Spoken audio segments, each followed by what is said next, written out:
యుద్ధ తంత్రంలో చైనా సరికొత్త ఆయుధాలు తయారు చేస్తుంది. అవే రోబోటిక్ వోల్ఫ్ అన్నమాట. ఇవి తోడేళ్ళు వోల్ఫ్‌ని పోలి ఉంటాయి. ఇవి మెషిన్స్ మనిషి కాదు. అంటే చాలా తెలివిగల మెషిన్స్ అన్నమాట. రోబోటిక్ వోల్ఫ్స్. మామూలుగా మనం తోడేళ్ళ గుంపు అంటుంటాం కదా! ఒక గుంపుగా అవి బయలుదేరి గుంపుగా కమ్యూనికేట్ చేసుకుంటూ, గుంపుగా ఒకదాన్ని ఒకటి సంప్రదించుకుంటూ పనిచేస్తుంటాయి. అలానే ఈ అడ్వాన్స్డ్ కెనైన్ రోబోస్ లేదా రోబోటిక్ వోల్ఫ్స్ అనేవి కోఆర్డినేట్ చేసుకుంటూ, ఒకదానికొకటి సహకరించుకుంటూ పనిచేస్తా ఉంటాయన్నమాట.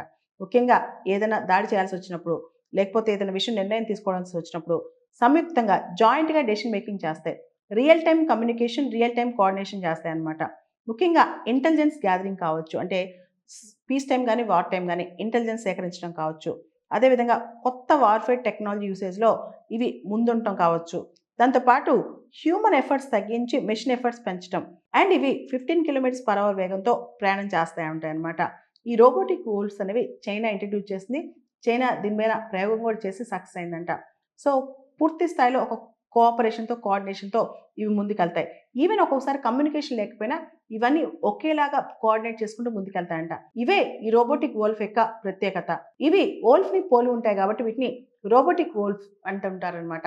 ఇవి చాలా తెలివిగా ఇంటెలిజెన్స్ గ్యాదర్ చేస్తూ కొత్త వార్‌ఫేర్ అటాక్‌కి రెడీగా ఉంటాయంట. చైనా ఈ వోల్ఫ్స్‌ని రోబోటిక్ వోల్ఫ్స్‌ని తయారు చేసింది. ఇలా యుద్ధ తంత్రంలో రకరకాల జంతువులు, పక్షులు పోలి ఉన్న చాలా కొత్త యుద్ధ తంత్రాలు, కొత్త వార్‌ఫేర్ టెక్నాలజీస్ వస్తున్నాయి. అవన్నీ ఏంటో ఒకసారి చూద్దాం. మొదటి నుంచి కూడా పక్షుల్ని, లేదా పిల్లుల్ని, కాకుల్ని, కుక్కల్ని ఇలా రకరకాల జంతువులను గూడా స్పైస్‌గా గూఢచర్యం చేయిస్తుంటాం. పాత కాలంలో గూడా రాజులు ఈ పనే చేసేవాళ్ళంట. అయితే మనకి ఇలాంటి కథనాలు చాలా గూడా ఉన్నాయి. ఉదాహరణకి డాల్ఫిన్స్ ఏదైతే సముద్రాల్లో ఉంటాయో అవి సీ మైన్స్ అంటే పెద్ద పెద్ద నౌకల్ని కానీ, సబ్‌మెరైన్స్ గానీ వీటిని బ్లాస్ట్ చేయడానికి లోపల మైన్స్ పెట్టినప్పుడు వాటిని డిటెక్ట్ చేయడానికి డాల్ఫిన్ స్పైస్‌ని పెట్టేవాళ్ళంట. అంతేకాదు ప్రచ్ఛన్న యుద్ధం కోల్డ్ వార్ టైంలో సోవియట్ యూనియన్‌లో ఏం జరుగుతుందో తెలుసుకోవడానికి అమెరికన్ సీఐఏ వాళ్ళు పిజియన్స్ ఏదైతే పావురాలు ఉంటాయో వాటికి చిన్న చిన్న మైక్రో కెమెరాస్ పెట్టి పంపించేవాళ్ళంట.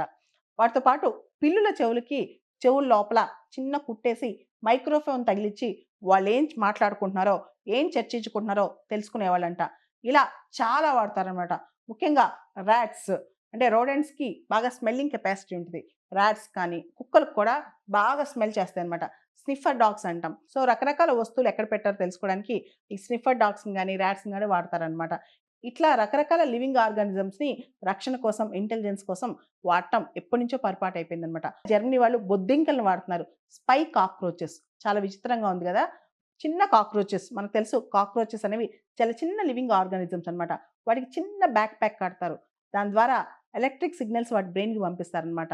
అంటే రిమోట్ ప్లేసెస్‌కి ఎవరు మనుషులు వెళ్ళలేని ప్లేసెస్‌కి ఈ కాక్రోచెస్ చాలా ప్రీ డిఫైన్డ్ అంటే వీళ్ళు డిఫైన్ చేసి లేదా వీళ్ళు సిగ్నల్‌తో కమ్యూనికేట్ చేస్తూ ఒక ఏరియాకి పంపించి అక్కడి నుంచి కమ్యూనికేషన్ తీసుకొస్తా ఉంటారనమాట. సో, స్పై కాక్రోచెస్ అనమాట. ఈ కాక్రోచెస్ బ్రెయిన్‌లో ఎలక్ట్రిక్ సిగ్నల్స్ పంపిస్తారు. కాక్రోచెస్‌కి చిన్న బ్యాక్ ప్యాక్ పెడతారనమాట. సో, ఈ కాక్రోచెస్ ఇన్ఫర్మేషన్ అంటే ఎక్కడ శత్రు ప్రదేశాల్లో ఏం జరుగుతుంది, రిమోట్ ప్లేసెస్‌లో ఏం జరుగుతుంది, అక్కడి నుంచి ఇన్ఫర్మేషన్ కలెక్ట్ చేస్తా ఉంటదనమాట. వీటితో పాటు రకరకాల యానిమల్స్ ఇతర జీవుల ద్వారా ఇన్‌స్పైర్ అయ్యి కూడా కొన్ని defence technologies, advanced defence technologies తయారవుతున్నాయి. ఉదాహరణకి డ్రోన్ టెక్నాలజీ, స్వార్మ్ డ్రోన్స్ అంటే మస్కిటోస్‌తో ఇన్‌స్పైర్ అయ్యి డ్రోన్స్ అదే మోడల్‌లో తయారయ్యాయన్నమాట. చిన్న చిన్న గ్రాస్ హాపర్స్ వీటితో కూడా ఇన్‌స్పైర్ అవుతాయి కొన్ని కొన్ని టెక్నాలజీస్.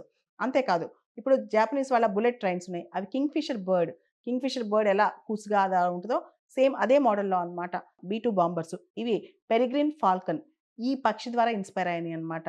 దీన్నే బయోమిమిక్రీ అని గూడా అంటారు. అంటే ఒక పక్క రకరకాల జీవుల్ని స్పైయింగ్‌కి వాడుతున్నారు. ఇంకొక పక్క రకరకాల జీవుల్ని లివింగ్ ఆర్గానిజమ్స్‌ని ఇన్‌స్పిరేషన్‌గా తీసుకొని సేమ్ అదే మోడల్‌లో ఎక్విప్‌మెంట్స్ కూడా టెక్నాలజికల్‌గా డిఫెన్స్ ఎక్విప్‌మెంట్స్ కూడా తయారు జేస్తున్నారు. ఇది చాలా పెద్ద విచిత్రమే అని చెప్పాలి.